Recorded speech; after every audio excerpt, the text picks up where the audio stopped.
네, 안녕하세요. 김영순 관사입니다. 자, 이제 원산지관리사 1과목 첫 시간입니다. 제가 이제 1과목에서 들고 나온 목표는 일단 여러분들이 어떤 무역에 관한 그런 기초적인 어떤 용어의 정립, 이런 것들부터 좀 시작을 해야 돼요. 그래서 사실 우리는 좀 부끄럽지만은 관세에 대해서도 사실 제대로 좀 모르죠. 왜냐면은 대부분의 분들은 관세에 대해서 그냥 뉴스에서는 좀 들어봤을지언정 실제로 관세가 어떤 식으로 산출이 되고 어떤 식으로 납부가 되는지는 사실 그렇게까지 많이는 모릅니다. 그래서 이제 우리 원산지 관리사는 관세에 대한 이제 철폐, 관세를 0%로 만드는 그런 게 이제 원산지 관리의 가장 핵심, 가장 보물 같은 그런 부분이기 때문에 우리 원산지 관리사가 있어야 되는 존재 이유죠. 그게 바로 그래서 우리는 이제 1과목을 통해서 그런 것들부터 한번 다 알아가 보실 거고, 제가 이제 기초적인 어떤 개념, 용어의 정의, 그리고 무역을 전공하시지 않으신 분들도 좀 쉽게 공부할 수 있도록 그런 식으로 좀 기초를 만들어 드리는 그런 식으로 강의를 할 겁니다. 그리고 일단 이번 시간에는 제가 필기를 그렇게는 많이 안 할 거예요. 하지만은 이제 2교시부터 쭉 제가 이제 칠판에 핵심 개념들을 쭉 흐름 자체를 좀 정리를 많이 할 거니까는 여러분들이 노트를 좀 준비를 해주시면 아주 좋겠습니다. 네. 자, 그러면 한번 보시죠. 이제 우리가 배우실 FTA입니다. 그래서 1장은 긴장을 하시지 말고 그냥 들으시면 됩니다. 아, 저렇구나. 그냥 인트로 정도니까는 그냥 들어주시면 되겠습니다. FTA가 도대체 뭘까? 자, 일단 FTA를 말을 하기 전에 처음에 말씀드려야 될 것은 WTO라는 그런 단체예요. WTO가 뭘까? 자, WTO는 세계 무역기구죠. 그래서 대부분의 우리 이제 지구촌에 있는 대부분의 나라들은 이제 WTO 회원국이고, 이 WTO는 세계 무역기구로서 아주 높은 이상을 가지고 있습니다. 그러니까는 그 초등학교 교사님들이 이제 처음에 딱 부임을 할 때 아주 높은 이상을 가지고 있죠. 그래서 내가 이 반을 갖다가 잘 지도하고 이 학급 친구들끼리 굉장히 사이좋게 이렇게 지낼 수 있게 선생님으로서 우리 모든 반 아이들을 하나로 이제 합쳐가지고 하나로 어우르고 정말 행복한 그런 학교 생활이 되게 만들어주자. 이런 이제 이상을 가지고 있어요. 자, 그런데 이것은 이상이라는 거죠, 이상. 그래서 이 WTO의 이상은 전 지구촌을 하나로 만들고자 하는 아주 웅대한 꿈을 가지고 있어서 그것을 갖다가 최혜국 대우 원칙이라고 합니다. 그래서 최혜국이라는 말은 이 해자가 좋게 만들다 할 때 그 해자예요. 그래서 우리가 해자 막 하는데 그런 해자죠. 그래서 가장 좋게끔 하는 그런 대우다. 그러면은 뭘 가장 좋게끔 대우하냐? 바로 이 이제 지구촌 어떤 나라든지 자국 물품에 대해서는 뭐 가장 좋은 대우를 해주겠죠. 하지만 외국 물품, 외국 국민, 이 외국에 대해서는 아무래도 떨어지는 대우를 해주고 있습니다. 어쩔 수가 없어요. 그래서 그런 차별 자체를 모두 철폐하고 차별 없는 모든 세상에 가장 공정하고 가장 높은 대우를 하는 그런 세상을 만들자 이거죠. 네. 그래서 그런 높은 목표를 가지고 있는 것이 WTO예요. 그래서 이 최혜국 대우의 대표적인 내용들이 어떤 것이 있냐면은 국민, 물품에 대해서 차별하지 말자. 국가도 차별하지 말자. 네. 그리고 관세 등 이런 무역 장벽을 철폐하자. 네. 그 다음에 정보를 공개하자. 자, 이렇게 굉장히 사실 현실적으로는 일어나기가 힘든 그런 목표들이죠. 현실적으로는 굉장히 힘듭니다. 왜냐면은 어떤 나라든지 사실은 자기가 잘 먹고 잘 사는 게 중요하지, 남이 나에 대해서 뭔가 배타적으로 이렇게 나오고 남이 뭔가 나의 권익을 침해하면은 당연히 화가 나죠. 화가 나가지고 뭐 지금 막 전쟁도 일어나고 하는 그런 판국에 이 최혜국 대우 원칙은요, 사실은 이거는 천국에서나 있을 법한 아주 좀 현실과는 좀 동떨어진 그런 이상이라고 볼 수가 있어요. 그래서 지금 우리는 현실은 최국 대우가 여기 있으면 현실은 저 아래에 이렇게 여기 존재를 합니다. 그러면은 이제 여기에서 여기까지 기어서 올라가야 돼요. 그래서 하나하나 이제 현실을 갖다가 우리가 더 좋은, 살기 좋은 세상으로 만들면서 극복을 해 나가면서 이 이상에 다다라야 되는데, 자, 그 길에 있는, 그 이제 험난한 길에 있는 첫 번째가 바로 FTA라고 볼 수가 있습니다. FTA. 그래서 이 FTA는 관세 철폐죠. 관세 철폐. 그걸 주 목적으로 하는 것이 FTA이고, 요 FTA는 국지적으로 하는 거죠. 국지적으로. 그래서 WTO는 이제 온 세상이 다 같이 이런 식으로 최국대우를 하는 것이 원칙인데, 그러나 FTA 같은 경우에는 온 세상이 다 같이가 아니죠. 한미라고 하면은 우리나라와 미국, 한 EU라고 하면은 우리나라와 유럽, 이런 식으로. 그래서 그렇게 국지적으로라도 관세를 철폐하고 서로 이렇게 돈독하게 잘 먹고 잘 살자, 우리끼리만, 그런 개념이 FTA라고 볼 수가 있겠습니다. 그러니까는 이 WTO 같은 경우에는 그 초등학교의 선생님으로서 모든 학급 친구들이 그냥 친구처럼 즐겁고 그렇게 화목하게 지냈으면 좋겠지만은, 사실 현실은 어때요? 친한 애들끼리만 친하잖아요. 아무리 초등학교라도. 그런 거랑 똑같아요. 그래서 FTA는 그런 겁니다. 자, 그리고 이제 FTA에서 한 발자국만 더 나간 것은 공동관세.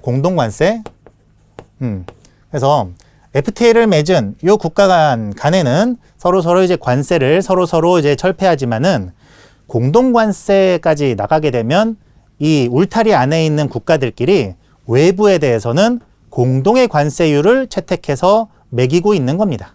그래서 EU의 상황을 한번 예를 들면은 프랑스와 독일이 있죠. 그래서 이 프랑스와 독일은 EU라는 울타리 안에 있잖아요. 그러면은 미국에서 수입되는, 예를 들어서 제3국인 미국에서 수입되는 물품에 대해서는 프랑스든 독일이든 같은 수준의 관세율을 매긴다 이거죠.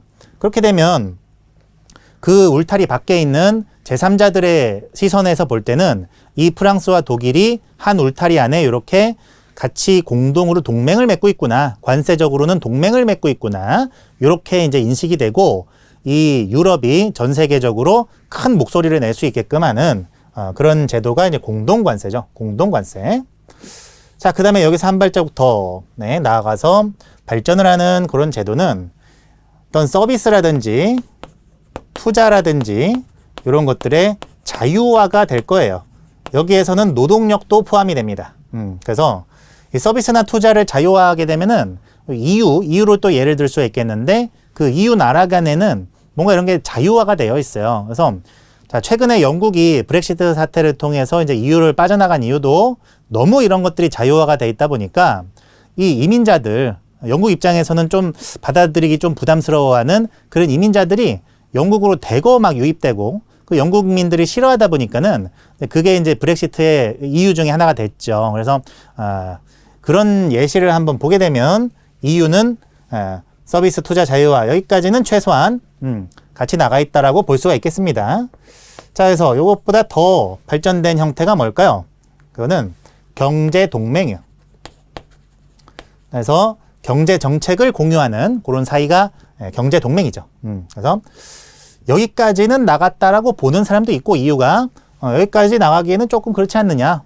어쨌든 EU라는 하나의 공동체 안에 있어도 프랑스와 독일은 각기 좀 다른 경제 노선을 어쨌든 본질적으로는 채택하고 있지 않느냐, 이렇게 주장하는 사람도 있겠는데, 그게 중요한 게 아니고, 이 경제 동맹이라는 단계 자체는, 이 경제 동맹이라는 전형적인 단계 자체는 어떤 이제 하나의 울타리 안에 있는 모든 구성원들이 하나의 경제 정책을 공유함으로 인해서 외부에 대해서 영향력을 행사할 수 있는 그런 울타리라는 거죠. 이게 개념상 그렇습니다. 자, 그리고 여기에서 또 한 발자국 나가면은 초국가적 기구를 설치하게 되면은 거의 이 이상에 근접한 겁니다. 자, 초국가적 기구는 이건 이제 WTO 같은 사실은 좀 멋은 있지만은 뭔가 강제력은 없는 이런 기구가 아니에요. 강제력까지 갖춘 기구입니다. 그래서 이렇게 하자 딱 했는데 어떤 일방 그 구성원이 말을 안 듣는다 하면은 이 구성원에 대해서 제재도 가할 수 있고 뭔가 실질적인 강제력을 행사할 수 있는 그 정도의 초국가적 기구를 말하고 있는 겁니다. 그래서 유럽연합은 여기까지는 가지 못했죠. 그건 확실하고요. 경제 동맹인지 아닌지는 약간의 논란은 있습니다. 하지만은 최소한 요 정도 수준은 이루어냈다라고 볼 수가 있겠습니다. 자, 그러나 우리나라 같은 경우에는 그렇게 공동체가 사실은 없죠. 없기 때문에 세계 여러 나라와 FTA 체결을 함으로써 우리나라는 인맥을 굉장히 많이 다양하게 가지고 있는 거죠. 글로벌로 따지면 우리나라 같은 경우에는 핵인싸라고 볼 수가 있습니다. 절대 아웃사이더가 아니죠. 핵인싸. 자, 그래서 이게 이제 FTA의 어떤 내용이었고요. 자, 그러면 이제 반대로 이 WTO 입장에서 이런 이상향을 꿈꾸는 WTO 입장에서 내려다가 보겠습니다. FTA를. 자, 이렇게 내려다보게 되면은 이제 FTA 입장에서 요 최애국대 원칙의 이상을 올려다 볼 때는 뭔가 이제 굉장히 높이 보이고 하겠지만은 WTO 입장에서 FTA를 내려다보면 어떨까요? 이것은 약간 수준 떨어지고 저급해 보이겠죠. 네? 이상이 현실을 보는 거니까. FTA는 현실이니까요. 그래서 이 WTO 입장에서 FTA를 볼 때는 뭔가 탐탁치 않겠죠. WTO는 어차피 어쨌든 간에 모든 사람이 차별 없이 모든 사람이 그렇게 즐겁고 행복한 그런 지구촌을 꿈꾸는데요. FTA는 그 국소적으로 사실은 두 국가 간에 잘 먹고 잘 살자는 그런 취지를 갖고 있기 때문에 WTO가 볼 때는 얘가 좀 안 빠질 수밖에 없습니다. 불만족스럽죠. 자, 그러나 항상 현실은 이상을 앞서는 거예요. 그래서 현실은 어쨌든 간에 FTA를 나라들끼리 체결할 수밖에 없는 그런 상황이다 보니까 조건을 걸어서 조건부로 인정을 하고 있습니다. 그 조건이 뭐냐면은 FTA 체결로 인해서 기존보다 무역 장벽을 더 높이지 마라. 그래서 기존 장벽을 더 높이지 마라. 그래서 FTA를 하게 되면은 양 국가 간에 뭐 관세도 철폐하고 여러 가지 무역 원활화도 하지만은 그게 이제 맞는 거죠. 그게 맞지만 관세를 오히려 기존보다 더 올려버리는 이런 상황. 이런 상황은 WTO가 볼 때는 아주 이건 FTA를 해가지고 오히려 지구촌의 무역 장벽이 더 높아진 거죠. 그렇게 되면은 이게 초등학교 교실 그 예시로 다시 들어가 보면 이렇게 아이들끼리 사이좋게 놀라고 했는데 그 짝꿍 얘네들끼리 싸우고 있는 그런 형국이 된 겁니다. 그럼 안 되겠죠. 그래서 기존 장벽보다 더 높아지지 마라. 그다음에 두 번째는 뭐냐면은 주변 국가들의 무역을 저해하지 마라. 그래서 이 FTA는 서로 친목도를 이제 형성하는 그런 친목도모와 같은 그런 개념이 있다 보니까는 또 그러면 또 단점이 뭐예요? 주변 사람들이 보면은 얘네들만 친하고 또 주변 사람들은 좀 도태되는 이런 식의 어떤 문제가 생길 수가 있잖아요. 그래서 주변 국가들의 무역을 저해하지 말 것. 그래서 요 두 가지 조건을 걸고 나서 FTA를 인정을 하고 있습니다. 요 정도는 좀 시험에 나오는 내용이에요. 그래서 FTA는 이렇게 WTO에서 조건부로 인정을 받고 있다라는 거죠. 일단 요 기본 개념을 알아보고 가십시다. 자, 경제통합. 그래서 지금 이제 책으로 한번 가실게요. 자, 책으로 가보시면 이제 의부터 한번 보겠습니다. 이 정도는 이제 제가 설명드린 내용이랑 크게 다르지 않아요. 그래서 자, 정의. 자유무역 협정은 협정을 체결한 국가 간 상품이나 서비스 교역에 대한 관세 및 무역 장벽을 철폐한다. 즉, FTA를 하게 되면은 사실 그 주요 내용은 관세 철폐가 주요 내용이지만은 서비스에 대한 그런 부분까지도 그 무역 장벽을 철폐하는 그런 개념입니다. 그리고 배타적인 무역 특혜를 서로 부여하는 것이다. 자, 여기서 배타적, 거기 단어에 체크해 둡시다. 배타적. 배타적이 어떤 뜻입니까? 이 배타적이라는 것은 외부에 대해서 약간은 거부 반응을 일으키는 것이 배타적이라는 단어죠. 그래서 FTA를 체결하게 되면은 예를 들어서 한미라고 하면은 한국과 미국 간에만 체결이 된 거고 이 한미 FTA의 특혜를 캐나다라든지 중국이라든지 외부 나라들은 받을 수가 없어요. 그래서 이렇게 외부에 대해서 마치 울타리를 친 것처럼 뭔가 외부에 대해서는 조금 배타적인 이런 이제 상황, 이것을 갖다가 지금 말을 하고 있는 겁니다. 자, 그리고 FTA는 그동안 EU나 나프타 등과 같이 인접국가나 일정 지역을 중심으로 이루어졌기 때문에 흔히 자유무역협정이라고도 부릅니다. 그리고 EFTA나 아세안, EU 등과 같이 경제 공동체와 체결되는 경우 다자간의 성격도 갖고 있죠. 그래서 이제 보실 거지만은 EFTA, 아세안, EU는 하나의 국가들이 아닙니다. 굉장히 많은 국가들이 거기 연합이 되어 있어요. 자, 배경을 보면 자유무역은 국가 간의 무역 장벽을 완화하고 왜곡된 무역 시장의 조정을 위해 세계무역기구에서 수차례 라운드 협상을 통해 논의되어 왔다. 논의됐던 이유는 알겠죠? 네. 이 WTO는 굉장히 이상이 높지만은 FTA는 그 이상에 턱없이 못 미치는 현실적인 이유로서 체결이 되고, 사실 WTO가 볼 때는 조금 이제 이것이 완벽하게 뭔가 잘했다라고 보기에는 좀 어려운 그런 제도라는 겁니다. 여러 차례 협상에서도 참여국 간의 이해관계가 복잡하게 얽혀서 합의점이 많은 시간이 필요하자 이 교역량이 많은 국가 간에는 다자 간의 무역 협상을 보류하고 양국 간의 무역 협상을 시도하기 시작했고, 이것이 오늘날의 FTA입니다. 자, FTA 분류해서 자, 자유무역 협정, FTA, 그리고 관세 동맹. 자, 관세 동맹은 요거죠. 제가 설명드린 거, 요거 공동관세. 그리고 공동시장. 네, 공동시장은 요겁니다. 서비스나 투자나 노동력의 자유화. 그다음에 경제동맹, 경제동맹, 완전 경제통합. 요거는 이런 초국가적 기구까지 설치하면은 요게 이제 완전 경제통합이라고 볼 수가 있어요. 그래서 이제 그 옆에 표로 정리되어 있는 내용 한번 쭉 보시고요. 자, 협정의 주요 범위 보실게요. 협정의 주요 범위는 요거 정의 알아봤고요. 자, 주요 범위는 일단은 가장 중요한 것은 관세 양어입니다. 관세 양어인데요. 자, 양어라는 단어가 조금 생소할 수도 있습니다. 그래서 양어는 양보하고 허락했다예요. 양보하고 허락했다. 그래서 관세율이 처음에 요 정도 수준에서 유지가 되고 있었다라고 하면은 이제 FTA를 체결하게 되면은 이 관세율을 한 방에 0%, 한 방에 쫙 떨어뜨려 가지고 한 방에 0%로 만들어 버릴 수도 있어요. 혹은 점진적 유보라고 해가지고 얘를 갖다가 점진적으로 떨어뜨릴 수가 있습니다. 이런 식으로 계단식으로. 그래서 한 5년 내지 10년 정도에는 완전 철폐가 되도록 이런 식으로 떨어뜨려 줄 수도 있어요. 어쨌든 관세를 철폐하고 외국에 대해서 낮춰주는 것이 관세 양어라고 볼 수가 있겠습니다. 그래서 양보하고 허락했다죠. 자, 원산지 규정은 이제 원산지 지위 획득을 위한 규정을 마련하고 있고 3과목에서 아주 자세하게 배웁니다. 그래서 여기서 이제 배우시고 나면은 여러분들 다 박사가 되실 거예요. 자, 서비스 및 투자 자유화. 그래서 상품 이외에도 이제 다양한 분야에서 협정을 맺고 있고, 자, 무역 구제 완화. 그래서 이 무역 구제라는 것은 이 관세 외에 세이프 가드. 자, 가드라는 게 뭐예요?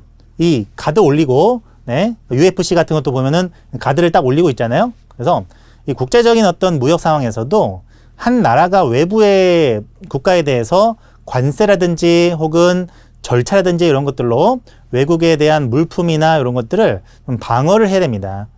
그런 것들을 완전히 가드를 내려버리게 되면 국내 시장이 교란되고 국내 산업이 좀 피해를 입을 수가 있어요. 그래서 자, 그런 것들을 세이프가드나 반덤핑 조치 이런 것들이라고 하고, 이거는 무역 구제라고 합니다. 무역에 따라서 발생한 트러블을 구제할 수 있는 제도. 그래서 세이프가드나 반덤핑 조치 등을 상호 면제하죠. 면제가 뭡니까? 상호하지 않겠다. 즉 이렇게 가드를 올리고 서로 대치하고 있는데 이 가드를 올린다는 자체는 뭐예요?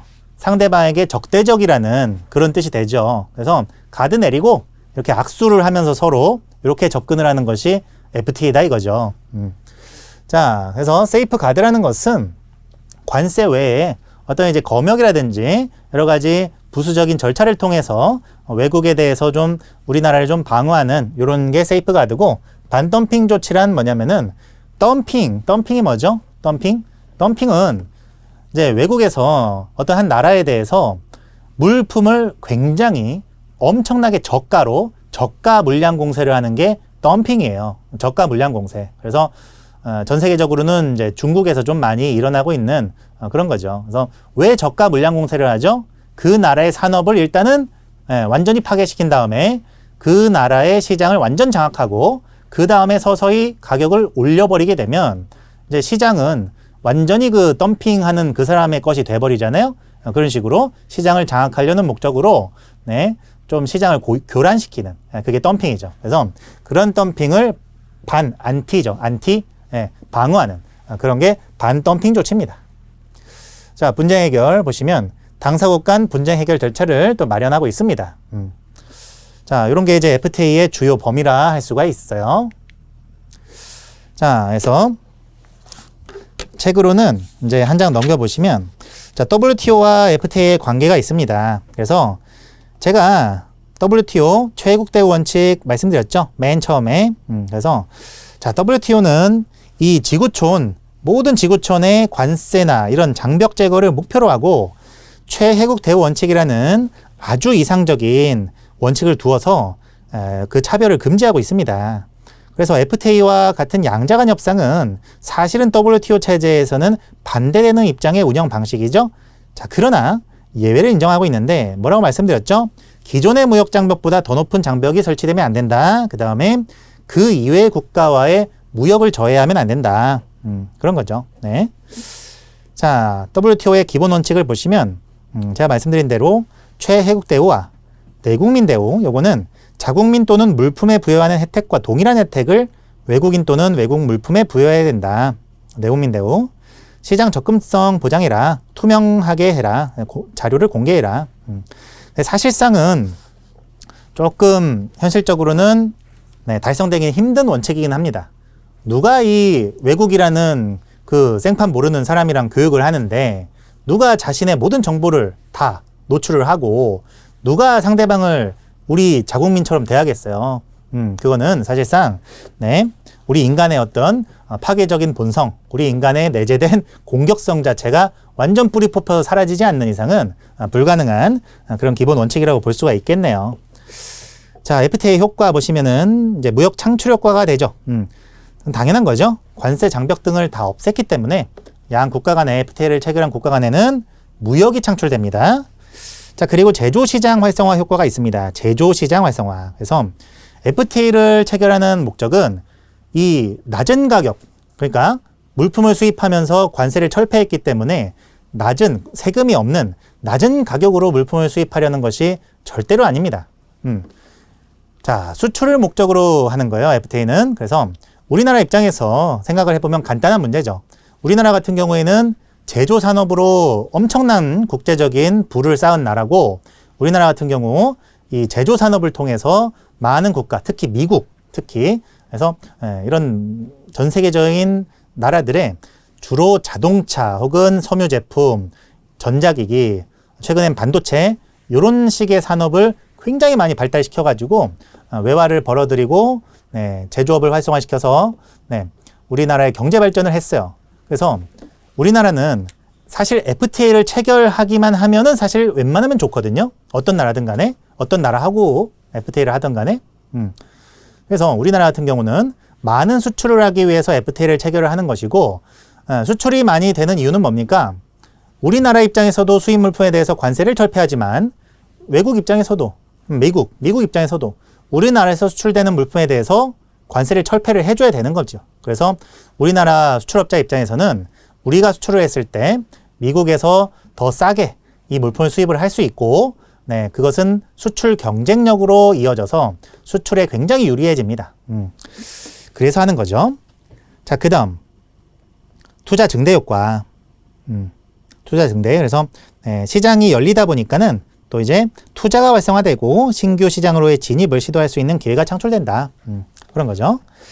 자, 그래서 여기서 제가 이렇게 질문을 좀 드려보면은 일단은 제조 시장이 활성화된다. 이건 이제 맞는 말이죠. 제조 시장이 활성화된다.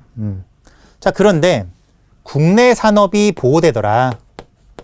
FTA를 체결을 함으로 인해서 국내 산업이 보호되더라. 혹은 국내 시장이, 소비 시장이 보호되더라. 이렇게 하면 어때요? 이렇게 하면은 이거는 틀린 표현이 되는 거죠. 자, 사실 FTA로 인해서 우리나라의 수출업자들, 물품을 제조해서 수출하는 수출업자들이 굉장한 효익을 얻는 것은 맞는 말인데, 국내 산업이 보호된다? 자, 이렇게 하면은 조금 의심이 듭니다. 왜냐면은 우리가 수출을 많이 하는 만큼 외국에서도 뭐가 들어오죠? 물품이 많이 들어오잖아요. 수입 물품이. 특히 우리나라 같은 경우에는 커피라든지 1차 상품, 원재료의 수입이 굉장히 많아요.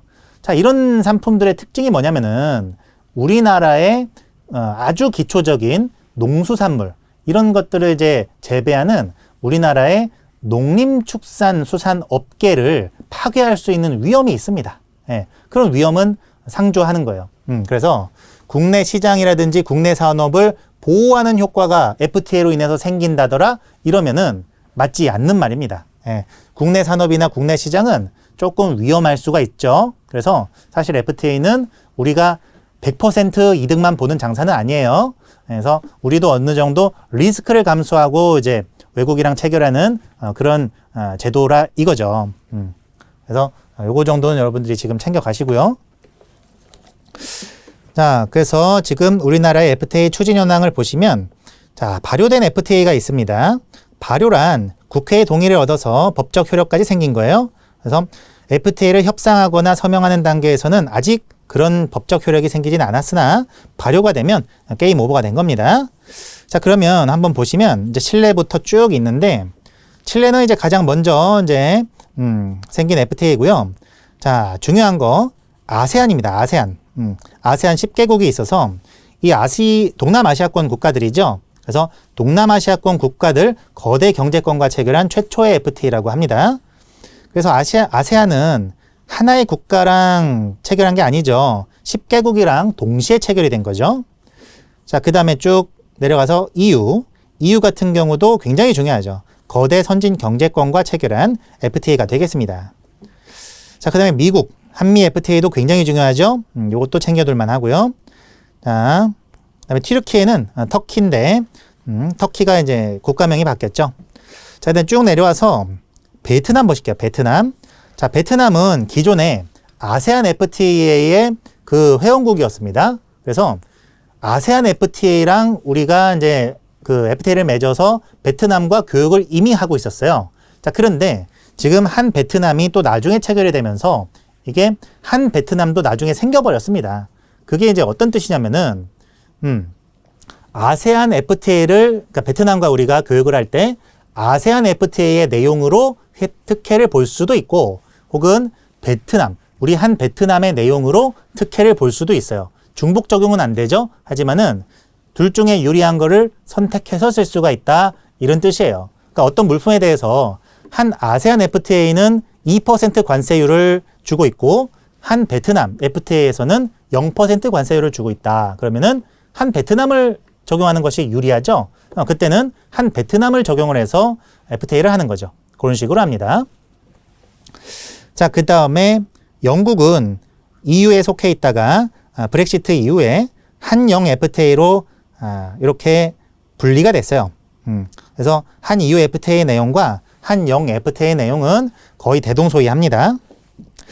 자, 그 다음에 RCEP 같은 경우는 이 동아시아 경제통합 기여에 따로 하는데, 요 RCEP 회원국의 이제 대표적인 것들이 중국, 일본, 뉴질랜드, 호주, 그 다음에 동남아시아 국가들입니다. 그래서 이 국가들은 이제 아시아권 국가들이죠. 특히나 일본 같은 경우에는 사실 일본이 우리나라와 가깝고도 먼 나라라고 하죠. 네, 가장 가까운 나라이기는 한데 어떤 국민 정서라든가 특히나 역사적인 그런 것도 있어가지고 사실 한일 FTA는 거의 가장 먼저 체결되어야 했던 FTA이긴 했어도 지금까지 아직도 체결이 요원한 상태입니다. 언제 체결될지 몰라요. 하지만은 한일 FTA는 없어도 한 RCEP FTA가 있기 때문에 그 RCEP의 회원국 중에 하나가 일본입니다. 그래서 RCEP이 굉장히 중요한 거죠. 자, 그 다음에 캄보디아, 인도네시아까지 해가지고 동남아시아 까지 이렇게 FTA를 체결을 했고요. 자, 그 밑에 보시면 EFTA가 4개국이 있어요. 그래서 EFTA는 다자간 FTA라고 할 수가 있겠고, 스위스, 노르웨이, 아이슬란드, 리히텐슈타인 4개 국가입니다. 그래서 자, 특히나 스위스 같은 경우에는 EU FTA로 착각하기가 굉장히 쉽죠. 네, 챙겨 두실게요. 스위스는 EU가 아니라 EFTA입니다. 그래서 암기식은 앞 글자 따가지고 스노아리 이렇게 그냥 외우시면 됩니다. 자, 아세안은 이렇게 브루나이부터 태국까지 10개국. 자, 넘어와서 EU 같은 경우에는 27개국으로서 현재 영국이 제외되어 있다. 중요하고요. 자, 중미는 이렇게 5개국입니다. R7 이렇게 14개국. 특히 일본 중요하죠. 자, 서명 타결된 FTA는 필리핀부터 이렇게 되고요. 아직 그냥 발효가 안 된 거죠. 자, 협상 중인 FTA는 몽골부터 쭉 말레이시아까지 이렇게 협상 중입니다. 여기까지 챙겨둘게요. 자, 그러면 자, 이 굉장히 많은 FTA들 이걸 갖다가 이제 우리가 하나하나씩 배워 나가실 텐데요. 우리 원산지 관리사가 존재하는 이유는 이 많은 FTA들이요, 각각 내용이 다 달라요. 그게 문제입니다. 그래서 이 FTA의 내용들이 웬만큼 비슷하고 몇몇 내용만 다르더라 하면은 우리 원산지 관리사라는 전문 자격이 있을 필요가 없어요. 자, 그런데 FTA의 내용마다 완전 다른 내용들이 굉장히 많습니다. 그래서 이 수많은 FTA들을, 이 모든 규정들을 처리하기란 사실상 어렵고, 이걸 처리해주기 위해서 우리 원산지 관리사가 존재를 하는 거거든요. 그래서 일단 모든 FTA의 내용이 다 다르다. 먼저 말씀드리지만은 그 지역별로 약간씩 유사점은 찾아볼 수가 있습니다. 지역별로. 자, 그래서 여기가 이제 아메리카 대륙이 딱 있다라고 가정을 하고요. 피카소식으로 그리는 겁니다. 그 다음에 여기가 유럽과 이제 아시아. 네. 여기 이제 아프리카가 있겠고요. 여기 인도가 있겠죠. 여기 동남아시아가 있겠고, 우리나라가 있겠고, 일본이 이렇게 있겠죠. 자, 그러면 일단은 아메리카. 자, 아메리카 대륙의 국가들은 다른 말로 미주 국가라고 합니다. 미주라고 하면은 미국만을 지칭하는 게 아니라 아메리카 대륙에 있는 나라들을 한꺼번에 지칭하는 말이에요. 그래서 캐나다, 한 캐나다, 그 다음에 한 미, 혹은 페루나 콜롬비아,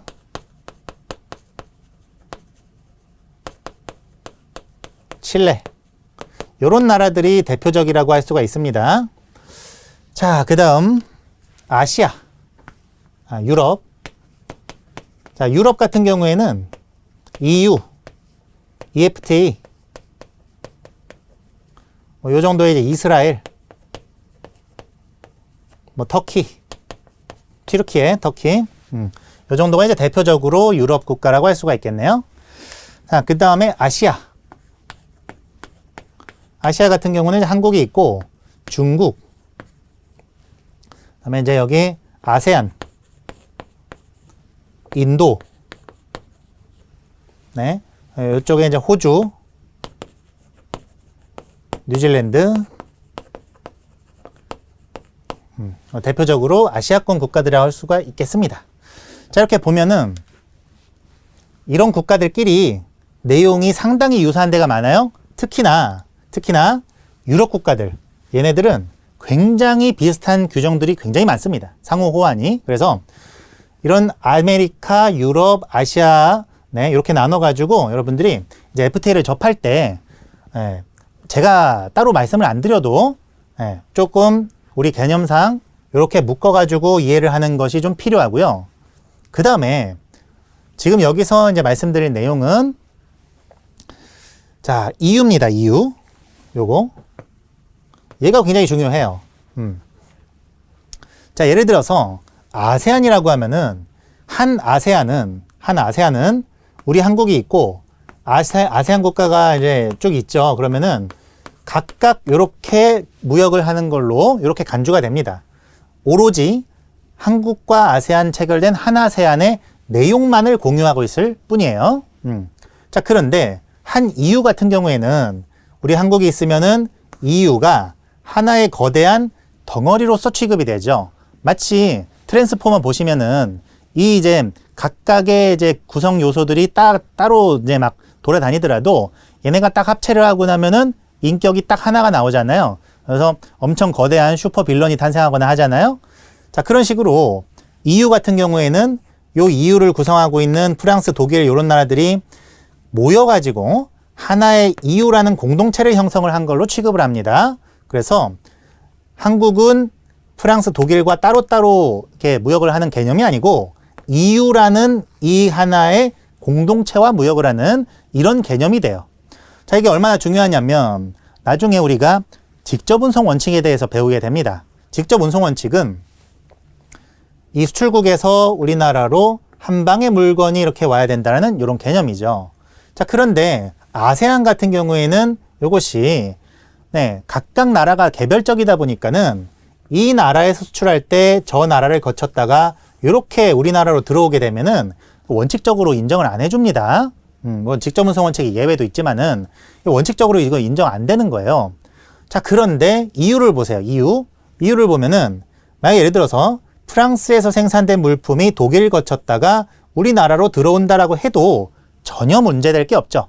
전혀. 왜냐면은 EU 전체가 하나니까요. 마치 우리나라에서 수출하는데 서울에서 제조된 물건이 부산 갔다가 수출되는 거랑 똑같은 거예요. 그래서 이 개념은 계속적으로 엄청나게 중요한 그런 개념이 되겠습니다. 그래서 다자간 FTA 중에 오로지 EU만이 이런 식의 모습을 띠고 있어요. 그래서 지금 알아갈 내용이 되시겠습니다. 자, 해서 1과목 1교시를 마쳐봤고요.